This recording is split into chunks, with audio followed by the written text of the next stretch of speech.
Lagos is a city that does not wait for you to be ready. It moves. It shouts. It hustles past you whether you are crying or laughing, whether your heart is full or broken. Lagos does not care. Lagos just moves. And Jasmine had always loved that about it.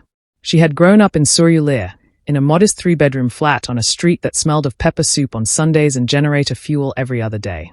Her mother, Mrs. Adiz Williams, was a civil servant who believed that a girl's best protection in this world was her education.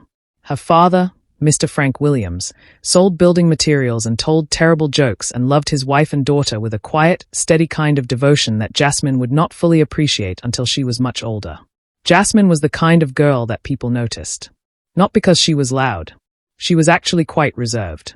But there was something about the way she carried herself, chin slightly lifted, eyes that seemed to be calculating the entire room at once, a smile that she gave out sparingly, like it was something precious. She had her mother's high cheekbones and her father's dark, deep-set eyes, and she wore her natural hair in thick twists that she changed every 2 weeks like clockwork. She was disciplined. She was focused. And she had walls around her heart that could have been built by the same people who built the Great Wall of China. She had not always been like that. There was a version of Jasmine, a younger, softer, more open version, who had existed before everything changed.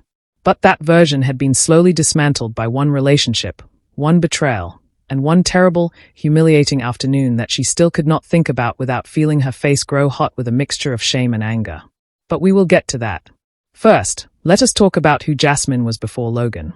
She had studied business administration at the University of Lagos. She had gotten in on her second attempt, which had devastated her at the time but which she later understood was God's redirection. She graduated in the top 10% of her class. By the time she was 24, she was working as an operations coordinator at a mid-sized logistics company in Victoria Island, the kind of job that paid well enough to afford a 1-bedroom apartment in Yaba and a used Corolla that she maintained with the same obsessive care she gave everything she owned. She had 2 close friends, Sandra, who worked in a bank and laughed too loudly and always knew what was happening in everybody's relationship, and Temi, who was a graphic designer and spiritual and always burning incense and telling Jasmine that her energy was too closed off. "You have to open yourself, Jazz," Temi used to say, waving a stick of sage around Jasmine's living room. "You are going through life like you are protecting something. What are you protecting?" Jasmine always shrugged. "I am just careful." There is a difference between careful and afraid. Jasmine did not like that. But she did not argue, because somewhere in the quiet space behind her iron walls, she knew Temi was right. She had been afraid since she was 22. Since Logan. His name was Logan Okafor. And when Jasmine first saw him, she thought, this is trouble. She saw him at a mutual friend's birthday party in a rented hall in Lekki, the kind of party with a DJ and a photo booth and food that ran out 2 hours in. He was standing near the drinks table, which was where all the interesting people always stood, with a cup in one hand and his other hand in the pocket of dark trousers. He was tall, maybe 6 feet, maybe a little more. He had the kind of face that photographers would describe as dramatic, sharp jaw, broad nose, eyes that caught the light even from across the room. He was laughing at something his friend had said, and the laugh was full-bodied and genuine, and Jasmine, who had been standing near the photo booth looking at her phone and pretending she was not bored, looked up and saw him and thought, trouble. She was right. She just did not know the full extent of it yet. He found her, not the other way around. That was the first thing that surprised her. She was used to being the one who had to decide whether to engage or retreat. Logan walked across the room like the distance between them was not an obstacle but an inevitability, and he stood in front of her and said, "You look like you would rather be reading a book right now." She looked up from her phone. "And you look like someone who says things like that to all the girls at parties." He grinned. It was a devastating grin, and she was immediately annoyed by how effective it was. Only the ones who look like they are having an argument with themselves in their heads. "I was not." "You were. I could tell from all the way over there." She had almost smiled. "Almost. Your observation skills must be very refined if you can tell all of that from across a hall." "I am an architect," he said, extending his hand. "We notice details. I am Logan." "Jasmine." "Jasmine," he repeated, and the way he said it, slowly, like he was tasting it, made her feel things she did not want to feel. "That is a beautiful name." "Thank you," she said, and turned back to her phone. He laughed again. That full, genuine laugh. "I see I am going to have to work for this." Work for what? Your attention. She looked up again. My attention is not a prize. No, he agreed easily. It is a gift. And I am patient.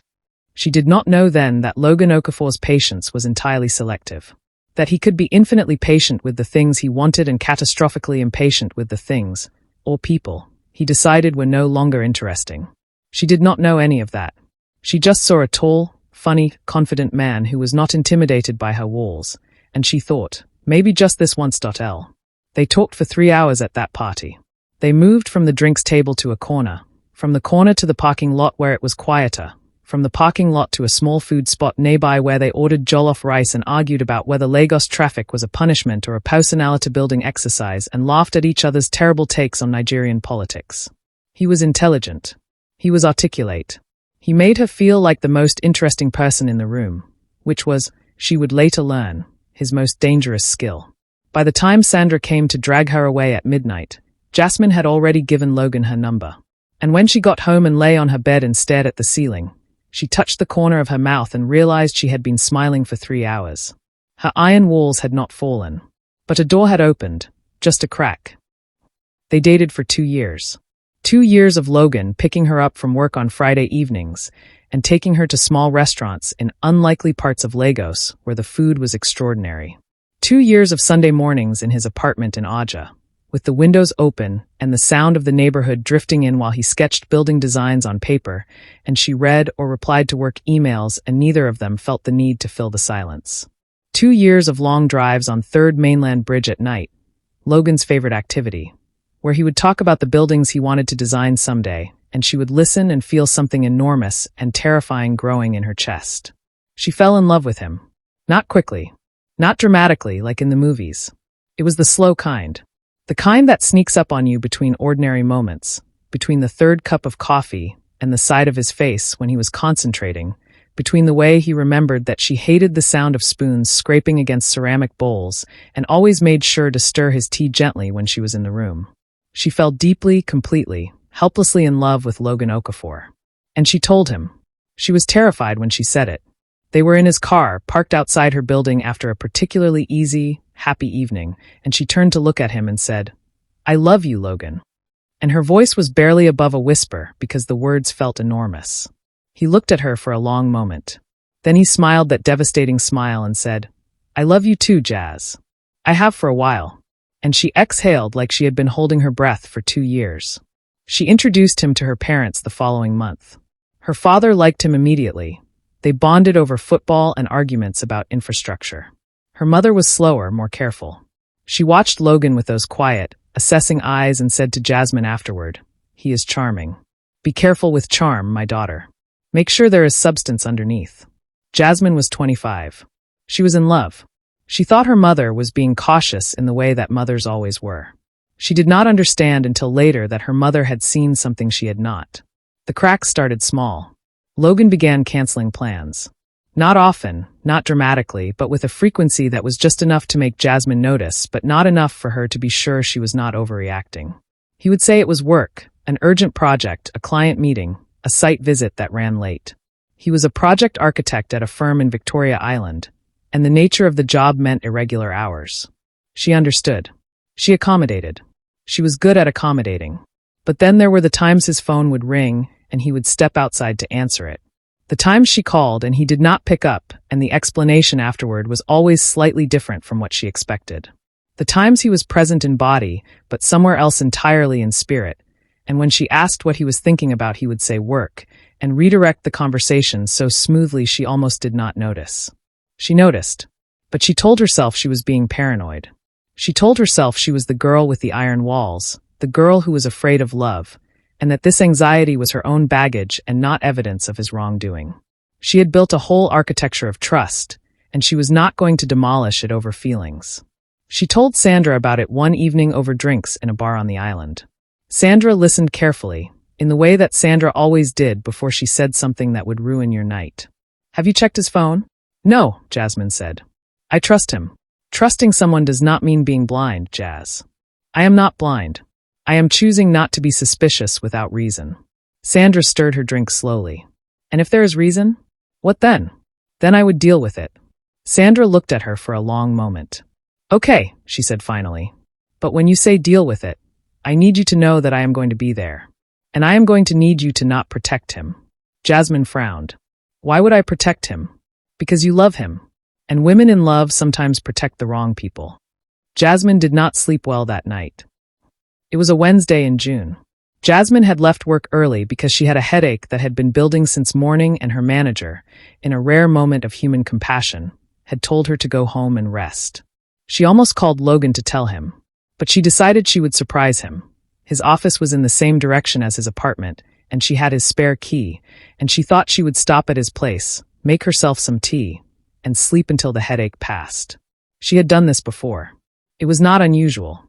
His apartment was practically a second home. She let herself in with her spare key. The apartment was quiet. She called his name, nothing. She assumed he was at work, set her bag down, and went to the kitchen to put the kettle on. And then she heard it. A sound. Coming from the bedroom. She stood still for a moment. Her brain was cataloging possibilities. Maybe the TV was on. Maybe he had come home early himself. Maybe. She walked to the bedroom door. It was not fully closed. She pushed it open. What she saw broke something inside her so cleanly and so completely that she sometimes thought, in the years that followed, that she could still hear the sound of it breaking. Like a branch in a storm. Like glass on tiles. Like silence where there used to be music. Logan was there. And he was not alone. She did not scream. She did not cry. She did not do any of the things that she had always imagined she would do if this happened. And she realized, standing in that doorway, that some part of her had always imagined this might happen. Some part of her that her conscious mind had refused to listen to. The girl scrambled and Logan turned, and the expression on his face went through a sequence of emotions so fast that Jasmine, even in her shock, registered all of them.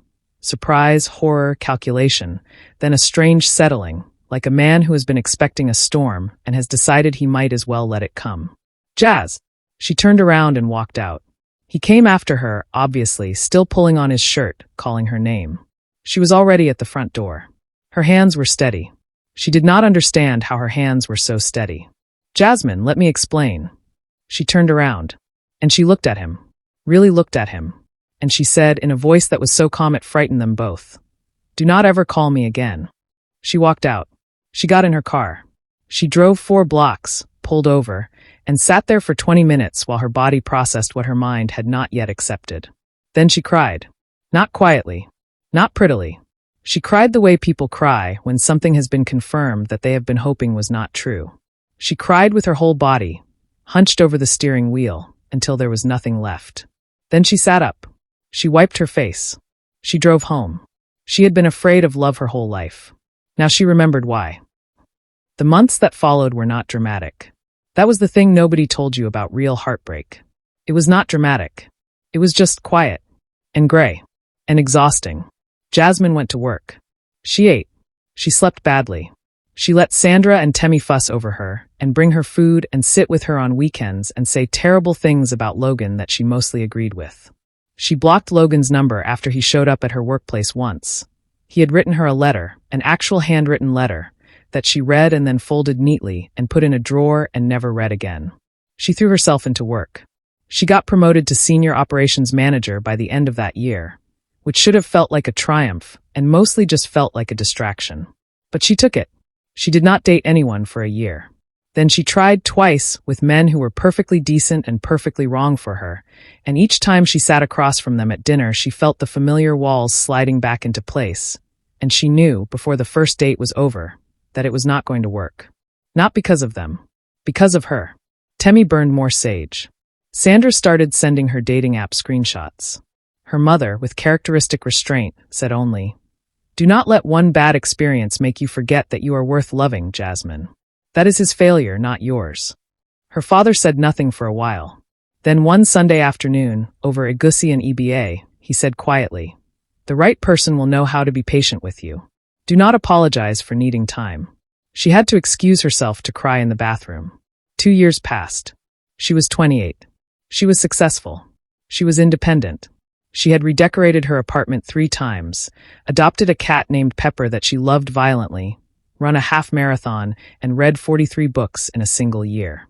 And she was so deeply lonely that sometimes she could not sleep because the silence of her apartment felt too loud. She was not looking for love. She had made peace with not looking. But fate, as everyone who has ever tried to make peace with not looking will tell you, has a very specific sense of humor. You need to understand something about Charles Okafor before we go any further. Because Charles is not a simple man. He is not a smooth-talking, surface-level charmer. He is not the obvious choice, the romantic hero who announces himself with grand gestures and perfect lines. He is something much more complicated and much more dangerous to a woman like Jasmine. He is real. He was 41 when Jasmine met him. Logan's father's younger brother, which made him Logan's uncle by blood and by family position, though the age gap between Logan and Charles was only 15 years, which in a country where extended families were as complex as federal budgets was not unusual. Charles's father had married twice. Logan's father was from the first marriage. Charles was from the second, to a younger woman, and the result was a family tree that confused outsiders and was simply normal to everyone inside it. Charles was a civil engineer. He had spent 8 years working with infrastructure development projects across Nigeria and West Africa, the kind of large-scale work that built bridges and redesigned drainage systems and tried, often against impossible odds, to fix what had been broken by years of poor planning and corruption. He was now a director at a construction and civil works firm with offices in Abuja and Lagos, which meant he split his time between the two cities and lived out of a suitcase more often than he would have liked. He had been married once. Her name had been Amara, and she had died of complications from childbirth 7 years ago, taking the baby, a boy, they were going to name him Daniel, with her. This was not a secret Charles kept, but it was also not something he offered easily. It was the kind of grief that had not made him bitter or cold, but had made him very, very careful. He knew the weight of love and the weight of loss, and he had learned to carry both without breaking, but only just. He had dated carefully in the years since Amara. 2 relationships, both of which ended without cruelty and without closure, both of which confirmed what he already suspected. That he was a man who needed something specific and was not willing to settle for less, which meant he would probably be alone for a very long time. His friends called him too serious. His colleagues called him exacting. His younger sister called him the most stubborn person she had ever met. His mother, who still lived in Enugu and called every Sunday, just called him her good son and left it at that. He was tall, taller than Logan by a couple of inches, and built the way men who do actual physical work are built. Not gym perfect, but genuinely strong. He had the Okafor jaw and the Okafor eyes, but without Logan's sparkle and easy charm. His face in repose was serious, almost stern. But when he laughed, which was rarer than it should have been, it transformed him entirely. It made him look younger and warmer and like a completely different man. He was in Lagos for a project review when everything began. It was a Saturday in February. Jasmine had agreed to attend the wedding of her colleague Bimp's brother because she had run out of reasons to say no, and Sandra had emotionally blackmailed her with considerable effectiveness. The wedding was in a large hall in Ikeja, and it was the kind of large Nigerian celebration that started 2 hours late and made up for it by being spectacular. The aso-ebi was a deep burgundy that made everyone look like royalty. The food was extraordinary, and the DJ was a person of God who clearly understood his assignment. Jasmine was wearing her burgundy aso-ebi and sitting at the table designated for Bimp's work colleagues, half watching the dance floor and half checking work emails on her phone. Sandra had tried to confiscate it 3 times, when Sandra grabbed her arm. "Okay, do not look immediately," Sandra said, in the way that always made the person immediately look. "But there is a man over there who has been looking at you." Jasmine did not look up from her phone. "Sandra, I am serious. He is standing near the bar. The one in the dark suit, not the navy one. He is tall. He is wearing glasses. Jazz, I need you to look." "I am not looking. He is very handsome. In a not obvious way. Like, he looks like he reads heavy books and knows how to fix things." That for some reason made Jasmine look up. She found him immediately. He was not difficult to find because he was, as Sandra had said, tall, and because he was looking directly at her with a composed, unhurried directness that most people did not have the confidence to maintain when caught staring. Their eyes met. He did not look away. He held the contact for a moment, not aggressively, not coyly, just steadily, and then inclined his head very slightly, like a small, private acknowledgement. Jasmine looked back at her phone, but her heart, treacherous thing that it was, had done something unexpected. It had jumped. Just slightly. Just enough. Well, Sandra demanded. He is fine, Jasmine said, with great effort at neutrality. He is more than fine. He looks like a man who has his life together, which is rare and should be treated with reverence. Sandra, please. I am just saying. You should go talk to him. I am not going to go talk to a man I do not know at a wedding. Then let me go introduce you. Sandra Adelik, if you take one step in that man's direction, I will never speak to you again. Sandra sat back down with the expression of someone who was absolutely going to do something anyway. What happened instead was simpler and stranger. It was during the couple's first dance, when people were milling around and the dance floor was filling up, that Jasmine stood to go to the ladies' room and turned and walked directly into the man from the bar. Not gently, genuinely walked into him. His drink sloshed and her small clutch fell, and they both reached for it at the same time, and their hands touched, and they straightened up and found themselves approximately 6 inches apart. He was very tall, this close, and he was looking at her with the same composed directness she had seen from across the room. Except now she could see that his eyes were deep brown, and there were lines at the corners of them that meant he had spent a lot of time squinting in sunlight or a lot of time thinking, or both. I am sorry, he said. His voice was low and unhurried, a voice that seemed to take its time. No, I am sorry, she said. I was not looking where I was going. Neither was I. He paused. Are you all right? I am fine. You are the one who was carrying a drink. He looked down at his glass, which was half empty in a way it had not been a moment ago. I have had worse. This fabric, he glanced at his suit briefly, is dry clean only, but we will manage. She felt the first pull of amusement and suppressed it. I am sorry about your suit. It is all right. It gives me an excuse to talk to you. She met his eyes. You are saying you spilled your drink on purpose to talk to me? I am saying the universe conspired to create an opportunity, and I am taking it. A brief, careful smile. I am Charles. She hesitated for only a moment. Jasmine. He shook her hand. Not in the way Logan had done, that quick, charming grasp. He shook her hand like a person who meant it, with the same unhurried firmness that seemed to characterize everything about him. How do you know Bimp? He asked. We work together. You. Her brother and I went to the same secondary school. You are from Lagos. Surulere originally. You. Enugu. But I work here and in Abuja. I am back and forth. She was going to ask what he did, but at that moment Sandra materialized at her elbow with the subtlety of a marching band. Hi, Sandra said brightly, extending her hand to Charles. I am Sandra. I heard you two ran into each other. Literally. She beamed. Charles took this in stride with admirable composure. Sandra. Yes. I was just apologizing to your friend. Oh, she forgives you, Sandra said immediately. Jasmine gave her a look that could have stripped paint. She is very forgiving. Very warm. Would you like to sit with us? We have space at our table. Sandra, Jasmine began. I would like that, Charles said. Jasmine looked at him. He was already looking at her, with that same steady calm. And there was something in his expression, not smugness, not the triumphant grin of a man who thought he had won something, but something more like genuine interest, the quiet kind that did not need to perform itself. She looked at Sandra. Sandra looked unbearably pleased. Fine, Jasmine said, and turned toward the table.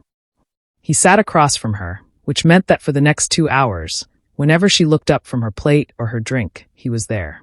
He was not trying to impress her. That was the first thing she noticed. He spoke to Sandra with the same attentiveness he gave Jasmine. He made conversation with Bimp's other colleagues when they were pulled into the discussion. He did not dominate and he did not recede. He was simply, completely, unhurriedly present. He asked her questions that were not the standard questions. Not, what do you do first? He had already gotten that, operations management. But do you like it? The work, I mean. Not whether you are good at it. She was surprised by the question. What do you mean? People can be very good at things they do not enjoy. It is a kind of tragedy. So I am asking separately. Do you like it? She considered this, which surprised her because she would normally give the automatic answer. I like the problem solving, she said finally. I like fixing things, making systems work better. But the politics that come with it, the internal company politics, I could do without. He nodded. And the parts you are good at, are those the parts you like? Mostly. Yes. That is rarer than people think. She looked at him. What about you? Civil engineering. Infrastructure development, specifically. Roads, bridges, drainage. The unglamorous work that makes cities livable. He said it without self-deprecation, but without pride either. Just factually. I like it because it is work you can see. The road is there or it is not. The drainage works or it floods. There is an honesty to it that I find restful. Restful, she repeated. Is that a strange word to use? No. I think I understand it. She paused. You do not seem like someone who would use the word restful easily. Something shifted in his expression, very slightly, the way light changes when a cloud moves. I have had years of the opposite, he said simply. You learn to value what is clear and honest. She did not ask what he meant, but the weight of it sat between them on the table, acknowledged and unforced. Sandra, to her eternal credit, recognized the moment and started an aggressively loud conversation about the Asoebi colors with the woman beside her, creating a bubble of relative quiet around Jasmine and Charles. This city is different at night, Charles said, looking toward the large windows where the Lagos skyline glittered. The chaos becomes something else. Almost beautiful. Almost. He looked back at her. Give it more credit. It is beautiful. Just aggressively. She smiled. Not the almost smile she gave most people. A real one, small but genuine. He saw it. She could tell by the way something in his face, carefully controlled, this face, softened for just a moment. They talked until the reception began to wind down. About Lagos, about infrastructure, about the books they were reading. He was in the middle of a biography about a bridge engineer. She was rereading a Chimamanda Adichie she had first read at 20 and was finding entirely different at 28. About Nigerian cities and whether Abuja was soulless or just differently sold. About their families, briefly and carefully, in the way people do when they are testing the temperature of a conversation. He did not mention a wife. He wore no ring. She noticed both. When the hall began to empty, he stood to leave and extended his hand to say goodbye and said, I am in Lagos for another week. If you would like to continue this conversation in a less chaotic environment, I would like to take you to dinner. She looked at his extended hand, then at his face. There was no performance in him. No performance of confidence, no practiced smoothness, no calculated charm. He was simply a man who had decided to ask and was prepared to hear either answer. She took his hand. Okay, she said. He smiled then. And it was exactly as Sandra had once described it, without knowing him at all, warm and slightly unexpected, like sunlight through a window in a room you thought was cold. She was still thinking about that smile when she got home. Hold on, because there is something Jasmine does not know. Something that the audience is going to know before she does, because that is how these stories work, and because the knowing, the anticipation, the dread, the hope, is part of the story. Jasmine does not know that Charles Okafor is Logan's uncle. She knows Charles's last name. He told her at the table. Okafor. She registered it and felt nothing because Okafor is not an unusual name. Nigeria has thousands of Okafors. She filed it and moved on. She does not know yet. And Charles? Charles knows even less. He does not know Jasmine from any context. He sees only a woman at a wedding who looked like she was carrying something heavy and wore it without asking for acknowledgement. And he was interested in that. He does not know she has any connection to his family. The world is a small and occasionally cruel place. This is a truth that Jasmine is about to rediscover. But first, dinner. He chose a restaurant in Ikoyi, quiet, not flashy, the kind of place where the food was excellent and the music was low enough to hear the person across the table from you. He was already there when she arrived, which she noticed. Not just because it was polite, but because it meant he had been early. A man who arrived early to a first date was either very anxious or very intentional. She suspected, with Charles, it was the latter. She had gone back and forth about what to wear 4 times, which she found annoying because she was not the kind of woman who agonized over these things. She settled on a dark green midi dress with small gold earrings. Simple. She felt good in it. He stood when he saw her come in. Stood all the way up and said, "You look beautiful." Not like a line. Like a statement of fact he felt the need to make. She sat down and they ordered and they talked. It was different from the wedding. At the wedding there was noise and distraction and a crowd that interrupted and created texture. Here it was just the two of them, and the conversation that had felt easy in a hall full of people felt even easier here, which surprised her. She had expected the quieter setting to make things more formal, more careful. Instead it felt like picking up a thread they had already established. He told her about his work in a way that made it interesting. Not because he dramatized it, but because his investment in it was genuine, and genuine investment in almost anything made it interesting. He talked about a bridge project in the Niger Delta that had been the most logistically challenging thing he had ever worked on. He talked about the satisfaction of driving over a road that had previously been so bad it was impassable, and knowing he had been part of fixing it. "It sounds like you care about it," she said. "I do. Some people in that kind of position become very administrative," she said carefully. "They stop caring about the actual work." "I am aware." He was quiet for a moment. "I worked with a man once who had started his career building things with his hands, and by the time he retired, he could not tell you what any of his projects looked like, because he had stopped looking. I decided very early that I did not want to be that. Whatever I am doing, I want to know what it is." She was quiet, turning her glass slowly. "That is a kind of integrity. Or stubbornness. My colleagues vote for stubbornness." She laughed. And his face did that thing again, softened, lightened. He asked about her family, and she told him. Her parents in Surelaire, her father's terrible jokes, her mother's quiet wisdom. He listened without interrupting. When she finished, he said, "Your parents sound like good people." "They are," she said. Then, carefully, "You said you work between Abuja and Lagos. Do you have family here?" "A brother," he said. "His family is in Lagos. And some extended cousins. My immediate family is mostly in Enugu." "And you?" she asked. "Your own family?" She watched his face carefully, because she did not know what she was asking, exactly, except that she wanted to know. He was quiet for a moment. Just a moment, but she felt it. "I was married," he said. 7 years ago, my wife passed away. We lost the baby as well." She put down her glass. He was looking at her steadily, in the way he did everything, without the need for her to say anything immediately, without performing the grief for her benefit. He had simply told her, clearly and without armor. "I am so sorry," she said. And she meant it in a way that she could feel in her chest. "Thank you," he said. Simply. He paused. "I am telling you because you asked, and because I do not like when things are uncovered gradually when they could be stated clearly at the beginning. I am still someone who had that. It is part of who I am. But it is not all that I am." She looked at him. At this man who had told her the most painful thing about himself in the same tone that he had used to explain bridge engineering. Not because he was unfeeling, but because he was so accustomed to carrying it that he had found a way to carry it and still stand upright. She thought about her own walls. About the thing she never told people on first dates because it was too much and too raw. The 2 years with Logan. The Wednesday afternoon. She took a breath. "I was in a relationship for 2 years, she said. "It ended badly. Badly enough that I spent a long time not wanting to try again." He was listening. "I am not sure I am fully," she paused. "I am not sure everything in me is open. I want you to know that." He nodded slowly. "That is fair," he said. "I appreciate knowing it. I am not saying it to warn you off. I know. I am saying it because you were honest and it seemed reciprocal," he said. "Yes." They sat with that for a moment. The music in the restaurant played softly. The city moved outside the windows. "Can I tell you something?" he said. "Yes. I have not had dinner with anyone like this in a very long time. And I do not mean in terms of," he paused, choosing words. "I mean like this, where it feels like the person across from me is actually present. Not performing." He looked at her. "You are not performing." She met his eyes.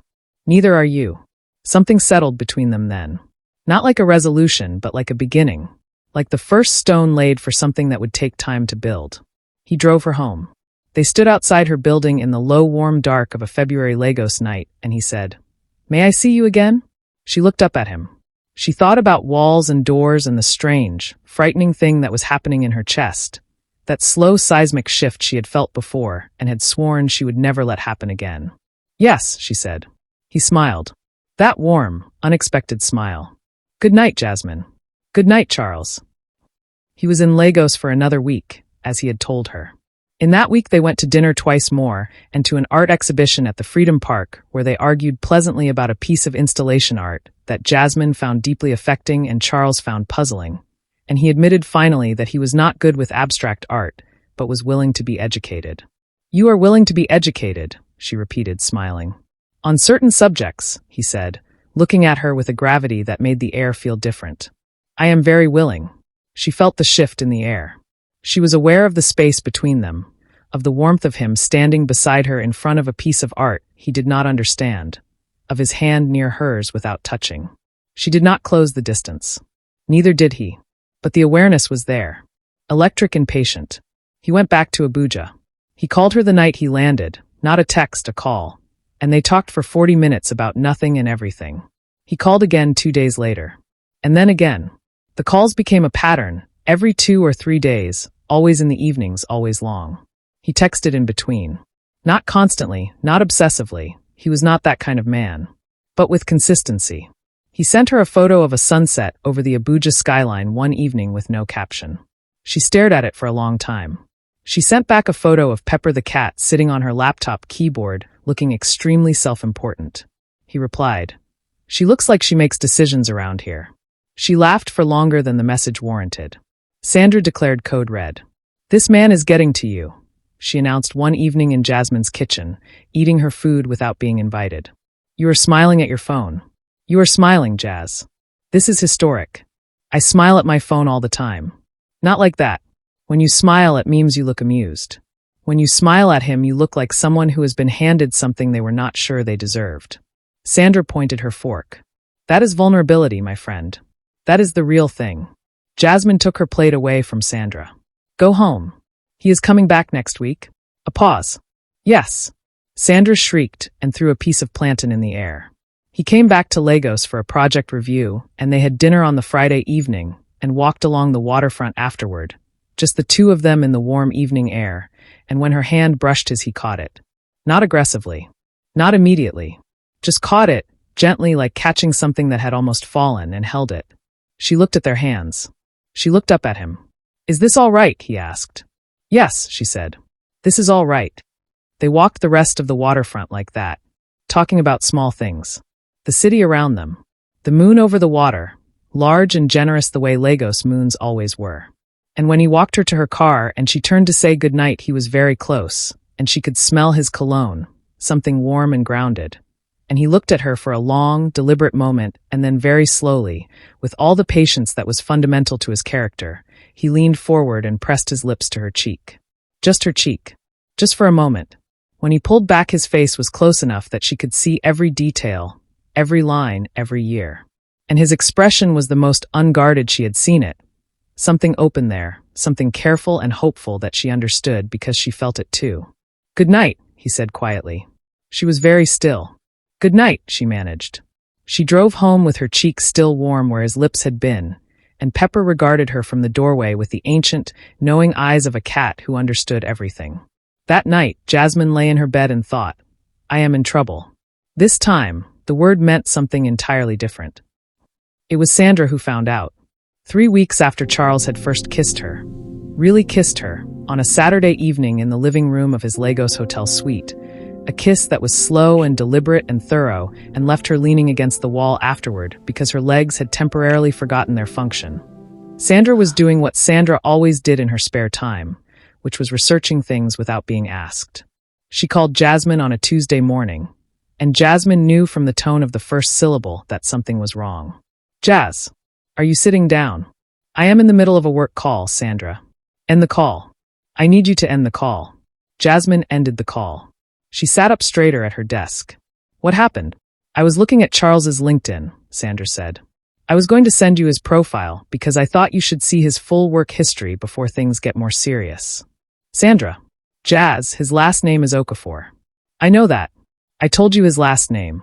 His brother's name is Kenneth Okafor." A pause. Heavy and deliberate. "Kenneth Okafor. Logan's father's name is Kenneth Okafor, Jazz. I know because I looked it up when you were dating Logan, and I was being protective. I always knew Logan's father's full name."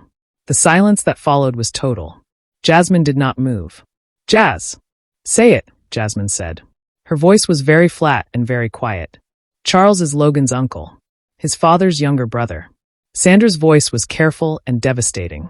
"Jazz, the man you are falling for is the uncle of the man who broke your heart." The office around Jasmine went very, very still. Or maybe it was just her.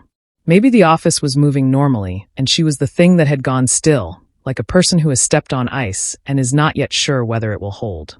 "Are you sure?" she said. Because she had to ask. "I checked twice. And then I checked a third time." "I am sure, Jazz." She put the phone down on the desk. not ending the call, just putting it down. She stared at the wall in front of her. Charles Okafor, Kenneth Okafor's brother, Logan Okafor's uncle. The man who had held her hand on a waterfront and asked, "Is this all right?" and kissed her forehead before kissing her lips and called her every 2 days for a month just to hear her voice, was Logan's uncle. She picked the phone back up. "I have to go. Jazz, wait. I have to go, Sandra." She ended the call. She sat at her desk for 3 more minutes.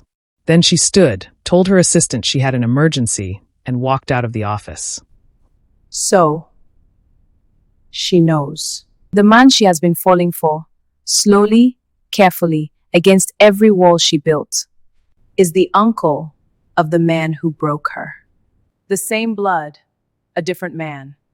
A completely impossible situation. So I am going to ask you what I always ask when a story gets to the part that keeps me up at night. What would you do? Would you walk away, protect yourself, close the door, decide the universe is playing a cruel joke and refuse to participate? Or would you go back to the man who called every 2 days just to hear your voice?